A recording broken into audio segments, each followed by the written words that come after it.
deeply express our gratitude for y'all tuning in to episode 4 of the Hood Paralegal. Now, this episode is going to be something special. It's going to be our Girls Run the World segment, where we empower and celebrate our queens and princesses out there in the world making a difference and being an asset to society.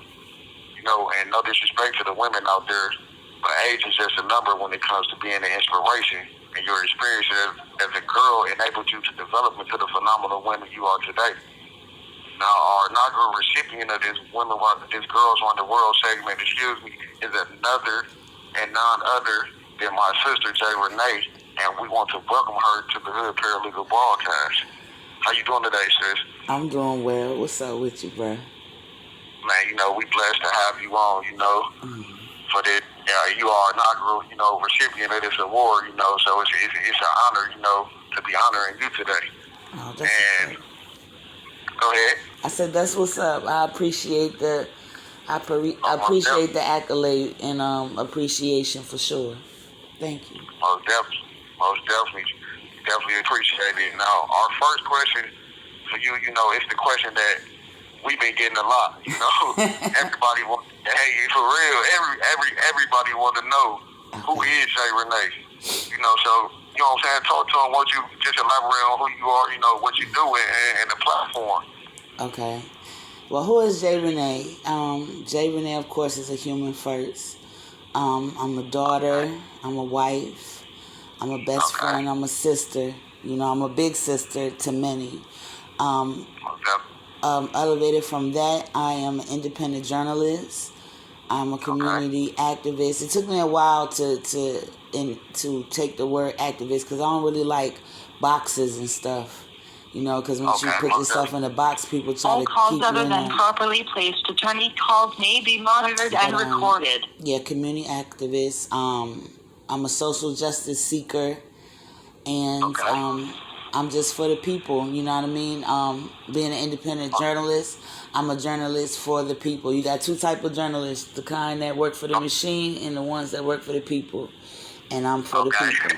So. And the people, on behalf of the people, we most definitely glad to have you represent this. We most definitely glad to have you represent this. It's a pleasure. And you know, where are you from? You know? I was born and raised in Wilmington, Delaware. Where I'm from is I always say when people ask where I'm from, I say Wilmington, Delaware, but I've been a few different places. So, but Delaware, that's my home. That's where I started. Okay, that's what's up. And then now the platform, you know, Prison Riot Radio. You know, can you elaborate on what Prison Riot Radio does, and you know a little bit about how you got started with it? Sure. Okay. So with the independent journalism, it started with the community. I have another platform called Hip Hop Humanism that me and Dana Dane started. That's the rapper Dana Dane. And that's about creating grassroots programs for children, uplifting positive hip-hop artistry, because we know that hip-hop is very, very important and is very prevalent in the urban community. You know what I mean? So it started there, and then it morphed into social justice when, I'll say, when all this stuff started happening, when the George Floyd incident happened, the pandemic happened, like everything was happening simultaneously, and we were forced to pretty much sit down and really look at America, because we ain't had nothing else we could do. We couldn't really go nowhere, you know what I'm saying? So we were really forced to look at America without any distractions, because that's all we had. And I seen all the stuff that was going on, and I'm already into, you know, to people, you know, making sure people are done right. Like, I've been that way since I was a little kid. So it ended up turning into social justice. I was like, I'm going to go to my my home city of Wilmington, and I'm going to do a single-man protest. That's how I was supposed to start. I was just going single-man protest. I had went to get a military uniform. I used to be in the Army, so I went and got one, and I was going to put it on. And I was going to stand outside the police office or outside the police station and protest. So, so I had went to Wilmington. I had just got there, too. This shit's crazy. I had just got there, and I had parked. And I had parked on, like, this strip mall. I was finna go to the mall. It was a Saturday. And I was like, I'm going to start protesting on Monday. So I hear all of this commotion coming, right? So I'm sitting there, I'm like, what is that? And like a protest went like right across me, like it's like we made a T. I was parked going one way and they was coming across me and it was a protest. And it was some young people too. And I was like, damn, I guess I'm finna start protesting today. Like, and it's like out of all the places I could have parked and been and decided to go, I parked right in a protest, you know? So I got out and I started walking with them, and we was doing our thing, and we started picking up momentum, and we went down to the police station. And I kind of took, like, being in the military, I'm a natural leader, so I kind of ended up taking the lead a little bit, you know what I mean, or assisting the leaders, I should say. And we went down to the police station, and then I got to hear the crimes that was happening in my own city, crimes that had happened, and this is crimes against the people by the police, you know what I mean? And I'm like, damn, I didn't know that all of this was happening here, you know what I'm saying? So I was like, okay, I need to be more active in what's happening here, because being in the military, I was gone, you know what I mean? So I would dip in town for, leave and then dip out. I'd be in there a week running around, partying, then I'd leave. But I started, I was living there. I was like, damn. So I just decided to just become more active on that beat. And then once I started to see how the police could lie to the media and it go into the newsprint and then everybody believe it, and that's really not what happened, and I seen the corruption, I was like, oh, I got to get in this shit. And I did. Okay, well, I did. You got active, huh? Right, I did. So then it eventually morphed. Me and my husband was talking about prisons and the whole experience, and we was like, man, I wish there was a platform where those that are incarcerated and formerly so could have a voice, and it didn't exist, and I was like, well, we should create it, and then Prison Riot Radio was born. Hey man, that's a blessing, man, and that's a prime example right there, man. Your story, man, and that's a good action, Yeah, I feel like I'm supposed to be doing this. Like, there's nothing, no doubt in my mind that this is the path I'm supposed to be on, for real. Okay, man, that's amazing. That's amazing, sis, and I salute you all the way. I salute you. I salute you back. Activism for the right motives. That's such a beautiful thing. That's such a beautiful thing. Now, what I'm gonna do is I'm gonna pass the mic to my brother Javon Curtis, and we gonna finish this interview. With the one and only, the great Jay Rene. Hello, everyone. Thank you for tuning in to another episode of Hood Paralegals. I'm Javon Curtis, and this episode is called "Girls Run the World," a segment where we elaborate on our queens and princesses out there in the world making a difference. Our first inaugural guest is Jay Rene. This is her debut on the Hood Paralegal channel. Some of you may be familiar with who she is, and for those of you who are not, hopefully after this episode you will be. Hello, Ms. Jay Rene. I hope all is well. Yes, it is. I'm waking up more and more. Y'all got me up early, but I'm up. I'm waking up. Yeah, for sure. Okay, when we left off, you told us about how Prison Riot Radio came about. Can you explain to us what exactly it is?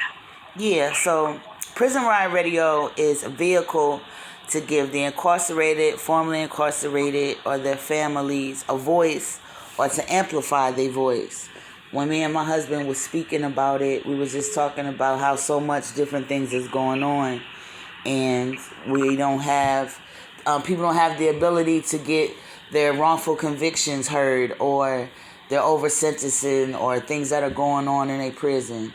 And we also was like, there's so much talent behind the G-Wall. Like, he himself is an author, and he had his movie that was based on his book to come out on, BET and stuff like that. And you have musicians, and you have writers, and you have people that have clothing lines. And it was like, man, it's so much talent that people don't know about. And we also wanted to change the narrative of what people think of the incarcerated and formerly so. So that's what we do. We bring light to the corruption in the system. We bring light to corruption cases, but we also highlight and showcase brothers and sisters that have a craft, poets, musicians, authors, those that write essays, revolutionaries and stuff like that, and we give them a voice and we amplify it. We also do things like we put together phone zaps. So if we find out something is going on in a facility, we have a group of people that stretch across, and we make those phone calls. You know what I mean? We make those calls and call up facilities like, yo, what y'all got going on? Or we know what's going on in there, or, you know, things like that. So it's just a vehicle for those that are impacted by incarceration, whether they be incarcerated, was formerly incarcerated, or their families, just so they can have a voice. And it's assisting and changing the narrative to what it really should be when it comes to incarcerated people. So that's what we do. We here for the people. We help. Like if there's sometimes people come out and they don't know how to do things on the computer, we'll help them with that, you know, talk them through it. Or if they need help with their resumes or just anything to help people do what they're trying to do, which is be the best that they can be. You feel me? So that's what we do. Okay. I guess that leads into our next question, which is, how do you stay consistent with protecting your brain, you know, just protecting your vision?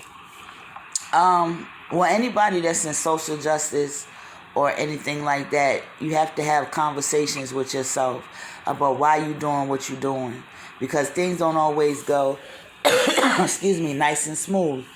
And you just have to be real about why you're here and what you're doing and what you're trying to do, and just stay focused on the path. I don't really know how to tell people how to stay focused. It's just something that you got to do. I never compromise my integrity. I never compromise my morals, or my ethics or anything like that. And I just stay true, man. If somebody hit me up and I can't assist them because they on some bullshit, I let them know that. And I don't just put it out because, oh, this is a great story. You know what I mean? I would never do that. We attempt to stay authentic, to stay true, to stay real, to stay for the people. And that's just the bottom line. And I think that when you lead with that, that's what it's going to be. There's no amount of money that's going to make us flop or change, and there's no amount of anything like that, because we're not doing this for money. Like, we don't charge people money to promote their stuff and interview them and help them with their things, you know. The only thing we charge for is if they want to sit with the engineer, and that's outside of us. Like, we got to compensate that person for their time, and it's still not highly expensive. You know, we found somebody that would give people deals, you know. So you just got to stay true to what you're trying to do and what you originally started it to be. And I think that you'll be okay. Just keep the bullshit out the way and stick to the plan. Keep your heart pure, you know. Okay, strong words from a strong woman. And I guess what kind of lead me to my last question. What would be your definition of female empowerment? I've never thought about that before. My definition of female empowerment. I guess we had to break it down. So empowerment itself is giving something power, right? Lifting things, I would say, or lifting a person, giving them the tools that they need to be powerful or successful. So I guess female empowerment or women empowerment All is calls better. other than properly placed attorney calls may be monitored and recorded. Women empowerment is better than female empowerment. I can tell you a story about why the word female is offensive. It goes back in the day to doctors. That's how they would classify the black women that they worked on as female and not call them women to keep them dehumanized. That's something I just found out yesterday, so I shared that wealth with you. But women empowerment is just, you know, if I wanted to empower my little sister, I would give her all the tools and knowledge that she needed to get where she was trying to go, and give her the strength that she needed, be emotionally, mental strength. She might need some physical help. So women empowerment is just giving each other the tools and the love and the encouragement that we need to get done our goals and our dreams. I don't know if that's right, but that's what I came up with, bro. I don't know. Giving people the tools and the encouragement that they need, which some might not have. Okay. So we thank you, Jay, for filling us in on who you are briefly. You know, as you know, you are highly appreciated. I send motivation in a prosperous way to you. My profound gratitude for connecting with us despite your busy schedule. Tune into our next episode. Tune into next time. I'll leave you with this. Wisdom is the principal thing, so get wisdom. Break the habit of following people who you should be leading. Stop being loyal to dysfunction. You are never too old to reinvent yourself. Thank you.